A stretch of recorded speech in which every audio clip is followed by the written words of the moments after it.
ओ God, कितने confusing है words. They are creating too much confusion for me. When I have to use this word, where I have to use this word. Nobody tells me. Please, someone tell me how I can use these words in the sentences. Okay, but first tell me what the words are. They are under, below, beneath, and underneath. No problem. I will teach you where you have to use these words in your sentence. But for that, you must have to watch this video up to the last to get much more from this video. Okay, let's start with the topic under, below, beneath, and underneath. Welcome to Jyoti classes, guys. Myself Jyoti Jain, and let's we start the preposition words under, below, beneath, and underneath in the simplest language. Now let's start with under. Under क्या होता है? उसका मतलब होता है किसी भी वस्तु के नीचे, यानी कि कोई एक ऑब्जेक्ट दिया गया हो आपको, डायरेक्टली उस ऑब्जेक्ट के नीचे की बात की गई है. दूसरी बात है, यहाँ पर फिजिकल टच नहीं होगा. आपका फिज़िकल टच उस चीज़ के साथ नहीं होता है. उस चीज़ के नीचे हो लेकिन फिज़िकल टच में नहीं हो. देखिए example, the cat is under the table. यहाँ पर जो कैट है वो टेबल के नीचे है, लेकिन टेबल से टच नहीं कर रही है, उस टेबल के नीचे छुपी हुई है. क्लियर? तो यहाँ पर जो अंडर शो कर रहा है वो क्या कर रहा है? टेबल के नीचे है वो कैट. तो the cat is under the table. Okay. The second one is the boy is sitting under the tree. तो क्या वो बॉय क्या ट्री को लटक के बैठा हुआ है, उसको टच करके बैठा हुआ है? नहीं, यहाँ पर फिज़िकल टच नहीं है ना. उस लड़के का फिज़िकल टच उस पेड़ के साथ नहीं है, वो उस ट्री को टच नहीं कर रहा है. तो आप अपनी भाषा लैंग्वेज में जब यूज़ करेंगे तब बोलेंगे कि the boy is sitting under a tree. Clear? Simple. यहाँ पर फिज़िकल टच नहीं है, यहाँ पर कोई भी जो एक ऑब्जेक्ट है वो दूसरे ऑब्जेक्ट के नीचे है. यहाँ पर 3 डायमेंशनल ऑब्जेक्ट की बात की गई है. क्लियर? अब बात करते हैं अंडर की दूसरी सिचुएशन. दूसरी सिचुएशन होती है मेंटल स्ट्रेस, यानी कि आपका जो मेंटल स्ट्रेस होता है, मानसिक स्थिति होती है, मानसिक हालात जो होते हैं उसके बारे में अंडर बताता है. Under shows the mental stress of someone. किसी भी व्यक्ति का मेंटल स्ट्रेस बताता है तब आप अंडर वर्ड यूज़ करते हैं. For example, Pihu is under a lot of pressure to get good marks in the board exams. यानी कि यहाँ पर जो पीहू नाम की गर्ल है वो उस पर बहुत अच्छे मार्क्स लाने का बोर्ड में बहुत प्रेशर है, तो वो उस प्रेशर के अंदर है. तो हम यहाँ पर प्रीपोजिशन अंडर यूज़ करेंगे उसके प्रेशर को बताने के लिए. Here under shows the lot of pressure of Pihu to get good marks in board exam. इसलिए जब कोई प्रेशर के अंदर है तो उसे अंडर यूज़ किया जाएगा to show his or her pressure, his or her mental stress. Clear? The next example, CBI is under a lot of pressure to solve the case of Sushant Rajput. As we know, nowadays CBI has a lot of pressure to solve the Sushant murder history. So it is a pressure on whom? CBI. To show the pressure of CBI we have to use the word under, preposition under.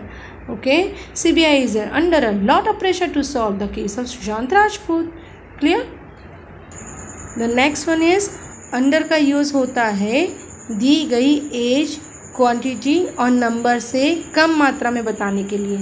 जैसे कि 35 से कम as वाले, 2-3 kilo से कम वाला.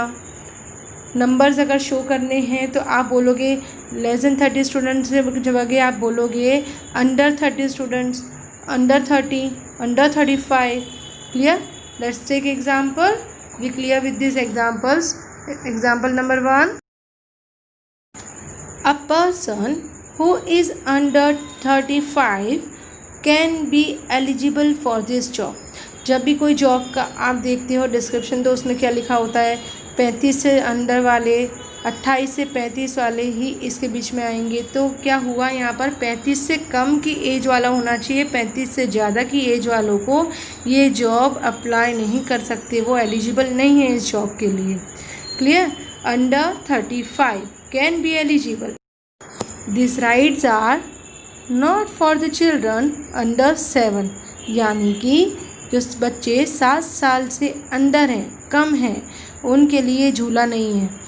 काफ़ी rides ऐसी होती हैं जहाँ पर 5 साल से 7 साल से छोटे बच्चों के लिए अलाउड नहीं होता, क्योंकि अगर वो राइड्स में बैठेंगे तो डर जाएंगे, तो उनके लिए लिखा जाता है this rides are not for the children under 7।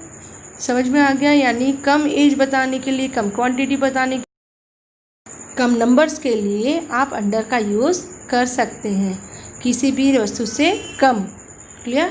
The next one है under is also use as a prefix sometimes.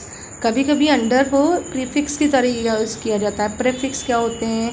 प्रत्यय होते हैं ना, जैसे कि आप किसी भी अंडर के पीछे, उसके पीछे कोई वर्ड लगा देते हैं, ऐड कर देते हैं, जैसे कि under weight, under construction, under estimated. तो ये सारे क्या हो गए? प्रीफिक्स हो गए। ऐसे वर्ड्स यूज़ किए जाते हैं, यानी कि वहाँ पर वेट, एस्टिमेट, इन सब के आगे अंडर लेकर उसे प्रीफिक्स की तरह यूज़ किया जा रहा है। For example this building is under construction. तो यहाँ पर जो बिल्डिंग है वो क्या हो रही है? अंडर कंस्ट्रक्शन, यानी उसमें भी काम चल रहा है। ओके, ये हो गया, कंस्ट्रक्शन के आगे अंडर लगा दिया, प्रीफिक्स की तरह यूज़ किया, under construction. Clear? The second example is मीना's family member always underestimate her. Meera की जो फैमिली मेम्बर्स हैं हमेशा उसे अंडर एस्टिमेट करते हैं कि ये काम नहीं कर पाएगी। So here what they are use, estimate and that before under. तो under is use as a prefix. यहाँ पर अंडर को प्रीफिक्स की तरह यूज़ किया तो वर्ड बन गया अंडर एस्टिमेट। ओके, तो ये थे सारे यूजेस अंडर के। अब बात करेंगे हम बिलो। बिलो के भी यूजेस इसी तरह जानेंगे कुछ एग्जाम्पल्स के हेल्प से। आप ये वीडियो अंत तक देखिए अगर आप कुछ और अच्छा पाना चाहते हैं इस वीडियो में से। Watch this video till the end to get much more. Now come to the point below.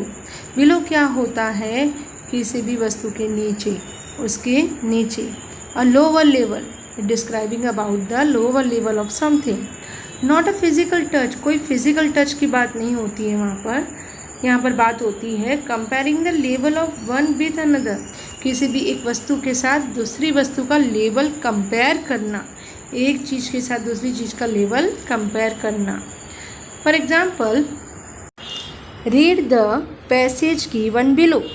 जब आप पैसेज पढ़ते हो, पैसेज राइटिंग करते हो, तो आपको पहले ऊपर इंस्ट्रक्शन दिए जाते हैं कि आप पहले जो नीचे आपको पैसेज दिया गया है उसे पढ़िए।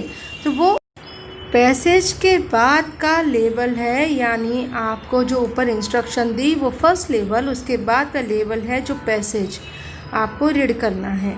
इसीलिए आप पैसेज के लिए लिखेंगे read the passage given below. जो नीचे दिया गया पैसेज है उसे अच्छे से पढ़िए। It shows the position of something that is not directly under another. ये उस पोजिशन की बात करता है वो जो डायरेक्टली उसके अंडर नहीं है। The second example the ball is below the box. Ball की पोजीशन बताई है जो बॉक्स के नीचे है, उसे टच नहीं कर रही है, बिल्कुल उसके अंदर नहीं है, उसके नीचे है, इसलिए यहाँ पर हमने बिलो लिया है। Which shows the position of the ball. Next use of measure below is it is use in measurements. Measurements के काम आता है, जैसे कि the temperature is 20 degrees below zero. यहाँ पर टेम्परेचर को मापने के लिए, टेम्परेचर का मेज़रमेंट लेने के लिए बिलो यूज़ किया है कि the temperature is 20 degrees below zero. Zero से नीचे है 20 डिग्रीज़ में, तो आप इसका जो मेज़रमेंट लेंगे तो बिलो यूज़ करेंगे। What is the temperature of today? It's below 5, तो 5 से कम है आज का टेम्परेचर, ये बताने के लिए आप बिलो यूज़ करेंगे। Next one is the last use of the below is when you show the in the meaning of less than. जब आप उस लेस देन के मीनिंग में उसे बताना चाहते हैं तब आप बिलो यूज़ करेंगे।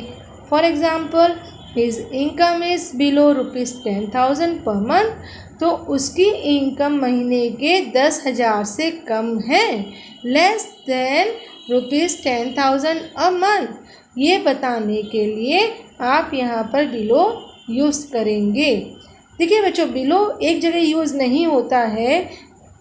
We don't use below when one thing touches और कवर्स और हाइड्स। जब आप कोई चीज़ को फिजिकल टच में हो, उसे कवर कर रहे हो या उसे छुपा रहे हो उसके फिजिकली टच करके, तब आप बिलो यूज़ नहीं करते हो। तब आप क्या यूज़ करते हो? अंडर यूज़ करते हो। जैसे कि बिलो में अगर बोलते हैं the blanket, below the blanket, तो ये गलत हो गया, तब आप बोलोगे under the blanket. Clear? Now we talk about beneath, BENEATH, beneath. Beneath का मतलब क्या होता है? टच द सरफेस डायरेक्टली, किसी भी सरफेस को डायरेक्टली टच करता है, या बीइंग कवर्ड बाय समथिंग, किसी चीज़ से कवर होना, तब आप बेनेथ यूज़ कर सकते हैं। For example I was shirt beneath the jacket. आप बोलेंगे यहाँ तो अंडर भी यूज़ कर सकते हैं, लेकिन बात क्या है, यहाँ पर लेयर की बात है। आपने जैकेट के अंदर शर्ट पहनी है, फर्स्ट लेयर जैकेट, जैकेट के बाद शर्ट, तो वह जब भी बात लेयर की आए और एक दूसरे को कवर करने की आए तो आप बेनेथ यूज़ कर सकते हैं। Clear? Now we will start with second one. Beneath is also used to describe the position of thing which is at a lower level than something, यानी भी किसी भी वस्तु के लेवल से नीचे वाली पोजीशन पर होना, तब आप बेनेथ यूज़ कर सकते हैं उसकी नीचे वाली पोजीशन को दिखाने के लिए। For example the mountains are beneath the sky, तो जो माउंटेन्स हैं वो स्काई के नीचे वाले लेवल पर हैं, तो आप यहाँ पर बेनेथ यूज़ कर सकते हैं। एक एग्जाम्पल और लेती हूँ, जैसे कि coral reefs lie beneath the water, जो कोरल रीफ है वो पानी के नीचे वाले हिस्से में है। क्लियर? तो यहाँ पर आपका बेनेथ का यूज़ क्लियर हो गया। Next one is beneath is also used to show the emotions, feeling, actions. Example, beneath it all, she still cares for you. आपने उस बंदी को कितना भी भला बुरा कहा, कुछ भी हुआ, आपके बीच में आर्ग्यूमेंट्स हुए, फिर भी अभी भी वो आपकी केयर करती है। तो यहाँ पर क्या है? beneath it all, सारे इमोशंस के ऊपर जाकर। ठीक है, तो यहाँ पर आप beneath यूज़ करेंगे। Last one is disgusting someone and dignity level. आप किसी को पसंद नहीं करते हैं तो आप उसको नीचा दिखाने के लिए beneath यूज़ कर सकते हैं। आप अपना डिग्निटी लेवल और प्रिंसिपल शो करने के लिए beneath यूज़ कर सकते हैं।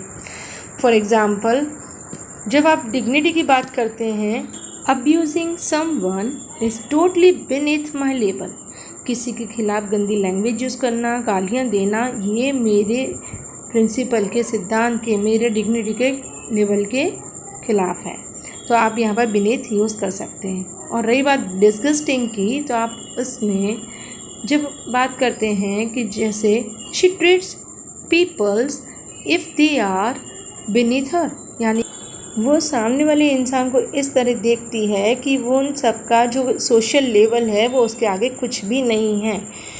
ठीक है, तो disgusting like disgusting manner she is looking at someone, तो यहाँ पर आप beneath यूज़ करेंगे। Clear? Now the last one is underneath. What is underneath? Underneath का मतलब होता है किसी भी बात पर जोर देकर बात करना, टू एम्फसाइज समवन, और एक बहुत फॉर्मल तरीका है बोलने का अंडरनेथ को यूज़ करना। फॉर एग्ज़ाम्पल कभी आपकी कोई कीज़ खो जाए और आप घर में जब ढूंढ रहे हैं यहाँ वहाँ, तो अचानक से किसी को मिलती है और आप पता है कि आपकी कीज़ कहाँ रखी हैं, तो वो बोलेगा your keys are underneath the sofa, आपकी कीज़ सोफ़े के अंदर है। तो यहाँ पर अंडर यूज़ नहीं करेंगे, अंडरनीथ यूज़ करेंगे। Clear? Okay friends, we have completed this 4-1. I hope you are clear with all this. If you like my video, please like, share and subscribe it.